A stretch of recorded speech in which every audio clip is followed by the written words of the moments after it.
Culpeper. An eyewitness now contradicting the police version of yesterday's confrontation in a Catholic school parking lot that ended with the death of 54-year-old Patricia Cook. Peggy Fox is in Culpeper with the latest on this investigation. An eyewitness here in Culpeper is contradicting what state police are saying about the investigation and why the Culpeper police officer fired at a Sunday school teacher. He had his hand on the door handle, one hand here and one hand, I remember distinctly because his hands were real close together. Kris Buchele says he saw a Culpeper Town Police officer shoot 54-year-old Patricia Cook to death in this church parking lot yesterday morning. Cook was in her Jeep Wrangler. State police say Cook rolled up the window, catching the officer's arm inside, and then dragged him.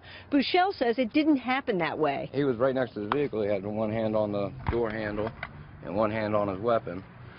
And she was rolling the window up, and they were exiting out of the parking lot. The window was halfway up. He said, "Stop or I'll shoot." And I really didn't think he was going to do it.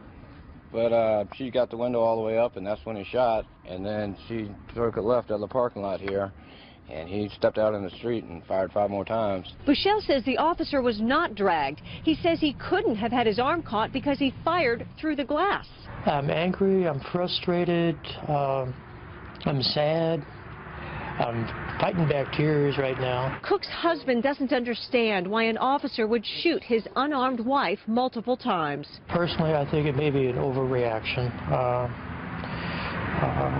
maybe excessive force, but I can only surmise that. He doesn't know why his wife was in the parking lot of the Epiphany Catholic School. Their couple's pastor at Culpeper United Methodist Church thinks she may have been there searching for a job to work with children because she loved her volunteer role teaching Sunday school here. We have to celebrate the good things and the parts that we had of Pat and not just what we've lost. Gary Cook is filled with questions along with his grief over his wife's killing. I wish I knew what was going on. I honestly do. I wish I knew what was happening.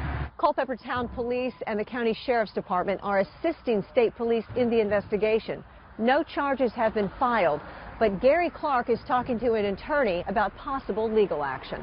In Culpeper, Peggy Fox, 9 News Now. Well, thank you, Peggy. And we should note the Virginia Medical Examiner does have Cook's body, so he can determine the exact cause of death.